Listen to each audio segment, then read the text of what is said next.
নমস্কার, কেমন আছেন সবাই? হাউসওয়াইফ লাইফস্টাইল চ্যানেলে আপনাদের সকলকে জানাই স্বাগত। আজকের ভিডিওটা শুরু দেখেই মনে হচ্ছে না যেন দুটো বাঁধা গরু ছাড়া পেয়েছে। হ্যাঁ, কেন বলছি বলুন তো? আজ অনেক দিন পর আমরা দুই বোনে ঘুরতে বেরিয়েছি।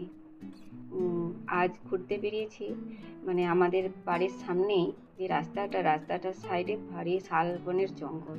মানে জায়গাটা খুবই সুন্দর দেখতে। মানে এত সুন্দর মনে হবে যেন আপনি কোনো হিল স্টেশনে আছেন। তো কাছের এই জায়গাটা খুবই মনোরম। আর এই ছবিটা দেখছেন যেদিনে মা আমাদেরকে স্টেশনে আনতে গেছিল, মানে সেদিনে গাড়িতে তোলা ছবি। এখানে দাদু নাতনিদেরকে নিয়ে বেড়াতে নিয়ে যাচ্ছে। এই হলো মিঠাই রানী। আর আজকে যাচ্ছিলাম মহারাজপুর, মানে আমার দেশের বাড়ি, ঠাকুমাকে দেখতে। তো ওই দিনও যাবার সময় একটু ওই জঙ্গলের ধারে ছবি তুললাম। কি সুন্দর জায়গাটা না, মনে হচ্ছে যেন পুরো হিল স্টেশনে দাঁড়িয়ে আছি। তো আপনাদের কেমন লাগলো ভিডিওটি অবশ্যই জানাবেন। ভালো থাকবেন, সুস্থ থাকবেন। নমস্কার।